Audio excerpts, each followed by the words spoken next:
everybody, and welcome to episode 50. That's the big 50 of Therapy Thoughts with Lindsay. I can't believe it. We made it to episode 50. And of course, Randy Cash is over there through the computer hanging out. Hey, Hey, this, how's it going? it's good. This podcast is like me, 50. Yes, it is. Yes, it is. Although it hasn't been around quite as long. It's episodes, not years. Ha ha ha ha ha. What's going on today with us? Oh, going through all of these attachment styles, which I meant to text you earlier in the week and ask if you had taken your attachment style quiz yet to verify if you actually are the type that you thought you were based on our conversation last week. But it's okay. We'll get you to do it this week sometime. I know you've been busy. Yeah, you just have to send me the link. I know. Okay. I'll send you the link. You got all kinds of assessments to take. You realize this, right? Yeah, I'm all right. You can assess me all you need to. Okay, good. Thank you. No, we won't maybe have as long of an episode today. What I've really been trying to do is dig in to each of the different styles to talk a little bit about how they may show up in relationships. And so to start things off, we're going to actually talk today about secure attachment. And I had a really interesting question that someone raised after last week's episode. And they said, well, do you think it's possible to change your attachment style? Like, is secure attachment the gold standard for everybody? Like, is that the goal? Should we all be trying to shoot for that? And I really had to think about the best way to answer this because on some level, I think it's easy to say, yeah, absolutely. We all want to feel secure. And I get that in theory, but attachment styles really are sort of born from our upbringing, our childhood, things that we've gone through that maybe weren't in our control. Some of it may have something that we were in control of, but it's not all that simple. So the way I would answer that question is this.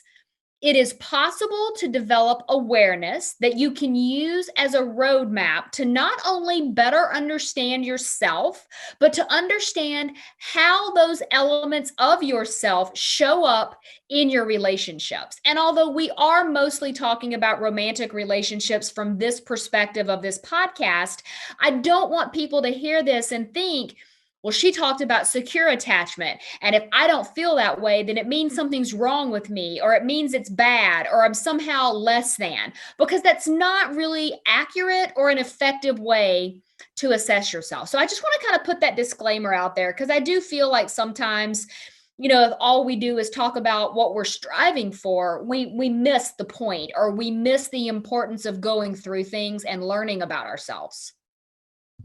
Yeah, that makes sense. It's funny because I was thinking about that last week when we were talking about it. Do you get to a point where you feel you need to change your style, or is your style detrimental to your relationship?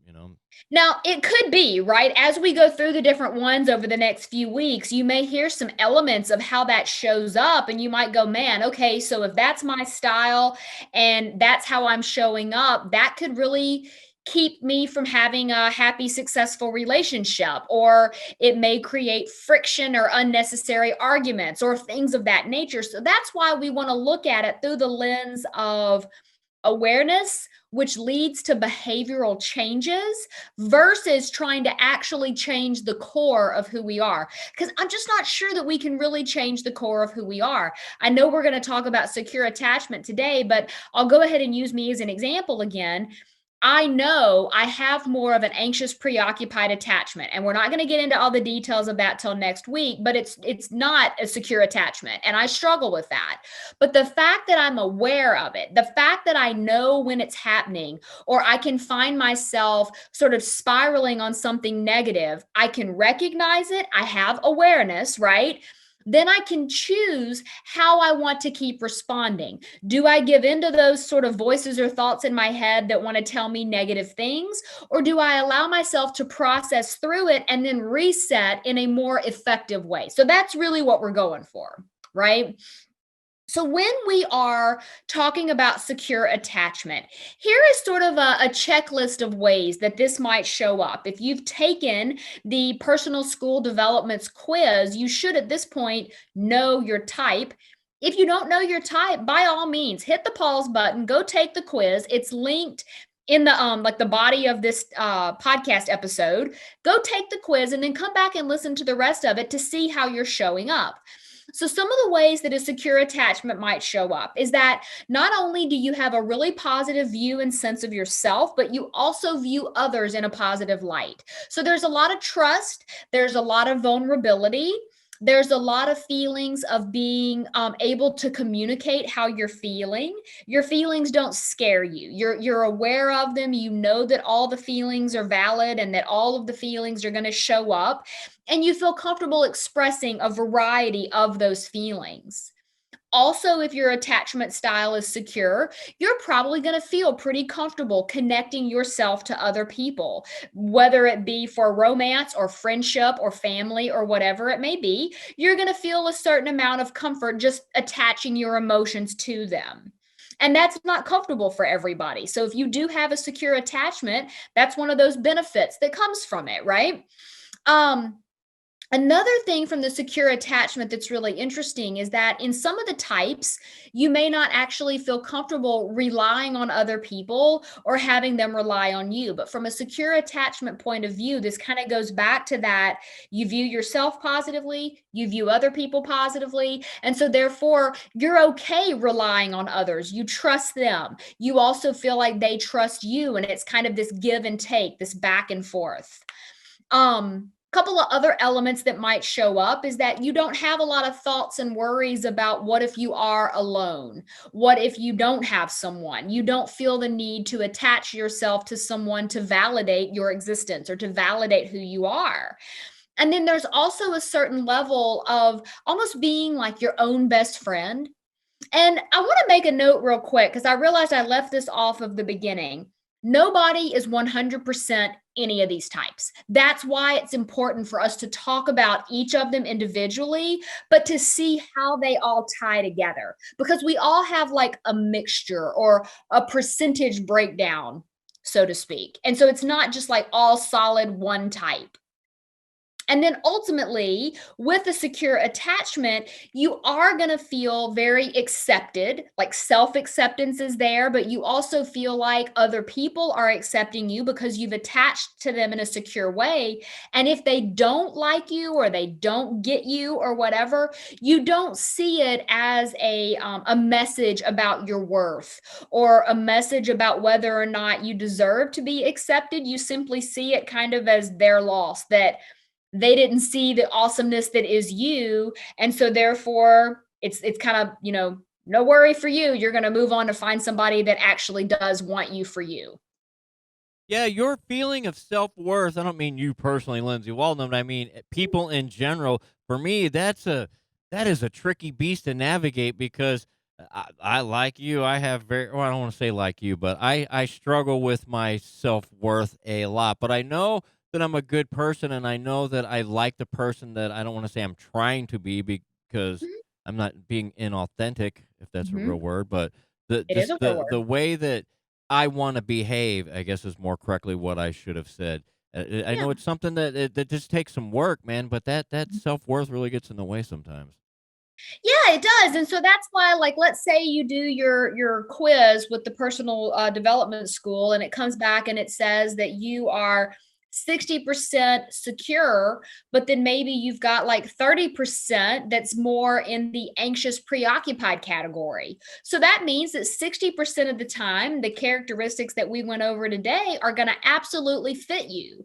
But then there's going to be other times where maybe you don't feel quite so secure. And again, that is okay. This is not about self judgment. This is really about learning how to understand kind of the deep intricacies that make up who you are. And then by association, the way that you're going to be showing up when you do connect with other people in relationships. And so that's why I say it's a roadmap. And there's not, like I said, 100% of any of these styles, it's all a mixture. Yeah, and you said something a second ago about being aware of, things about yourself. Like me, I'm very aware of my crazy, and I understand how those things work. And you don't I would say you don't necessarily need to change everything with your style, but you would need to learn how to just tweak a couple things so you can navigate through your relationships a little better. Absolutely. And although I know we're not talking about the anxious one, I will give you an example of something that's been working in my own life. Because, like I said, even if you show up with secure attachment, you're also going to show up with other styles. So, for me, when my anxious stuff shows up, which it is the predominant one for me, but again, it's not all of me, I have some secure attachment in there also. Um, my significant other will say, "Okay, wait a minute. Are you going to the negative warehouse? Because I kind of feel like you're like browsing the aisles and putting some stuff in your cart, and I'm not sure why. Because we don't need anything from the warehouse. We really need to just stay in the happy land." And it's really funny, but that imagery. It cracked me up the first time she said it.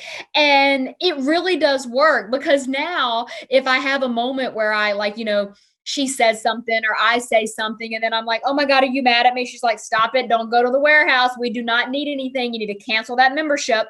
It's like it really does reset my ability to kind of, okay, that's right. It's a pattern interrupt. It's something to interrupt that negative spiral that's about to take over and make me feel less than secure. And even if it doesn't happen instantaneously, I've practiced these tools enough that I can see it for what it is. And then there's times where I might even say, "Look, I just need to be upset right now. Like I can't seem to come back from the warehouse. I really just need to feel sad. I'm gonna browse the aisles. I might cry a little bit. And then once I'm done, I'll let it go. But it is that negative warehouse thing has become really funny. That was cracking you up when I said that, Mr. Cash. It was. I tried not to laugh too much on Mike, because I know your significant other in the real world, and when the Uh-huh. way you said it and everything, I just envisioned it, and I saw her telling you not to go to the warehouse, and on the inside, it just tickled me. But It is. you need somebody in life to reassure you that, hey, look, everything's going to be okay. Let's Mhm. just not fill up our cart at the insecure warehouse and. Right. and First time she said that, it did. It made me crack up, which was in and of itself a pattern interrupt. And I'll be honest, the other thing about awareness is when you first have those awarenesses turned on, you might get annoyed. And that did happen to me. Like the first time she said it, I was like, "No, don't be taking away my negative feelings. Like, stop that. Like, I want to feel sorry for myself. Let me feel sorry for myself." And the truth is that we do need that balance. And so sometimes, and this is also why I'm explaining the relationship aspect, because once you know your mixture or the makeup of how your types and your styles show up, it will then give you and your partner a chance to kind of better understand when you're having those moments where you might need a little bit of extra support, or maybe you need to be pushed a little bit, or maybe you need to just have someone listen to you and validate how you're feeling.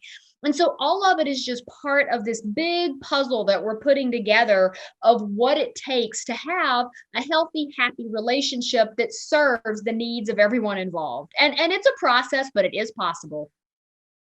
Yeah, having a good support system is, man, that's a beautiful thing.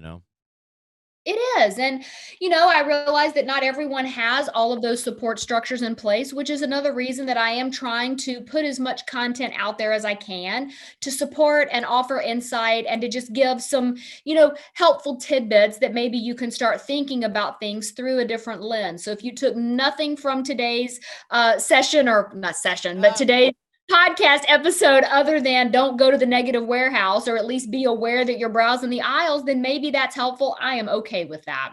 So, anyways, yeah, I know we have to wrap it up. I got a little wordy. See, I said we weren't going to go very long. And then, of course, I had to tell 3 stories. And so now here we are. But I do feel like the stories were applicable to what we're talking about. So I think it's acceptable. I agree, and I thoroughly enjoyed it. So yeah, and just before you Good. say so, I'll interject with, if you wish to follow me and my shenanigans, you may do so at R Cash Comedy on the Instagrams. Your shenanigans, you and your shenanigans. If you do want to follow along with what I've got going on, I have a whole chart, graph, whatever you want to call it, of everywhere I am on social media now because I've got stuff posted and cross posted. So essentially, here's the story: go to lindsaywalden.com to find all the info, blogs, podcast, anything you want to know about what I got going on. It really is there. But if you would rather just connect with me on social platforms. You can find me on Facebook. It's at Lindsay Walden Consulting or at Lindsay Walden Therapy. Either of those, follow along. You'll be in the know. If you go to YouTube, I have a channel over there. I believe you can just search for my name, Lindsay Walden. On Pinterest, it's Therapy Thoughts. Then if you go to Instagram, I'm at This Is Lindsay Walden. And then on TikTok, I'm at This Is Lindsay Walden. And I am currently going through a series over there all about relationships and some helpful tidbits. So you may want to follow along. But I realize that's a whole bunch of stuff. All of this info will be in the actual written portion of the podcast. I do greatly appreciate all of you following along and tuning in this week. Keep building that life of your dreams and keep working on your relationships. We will be back next week with more.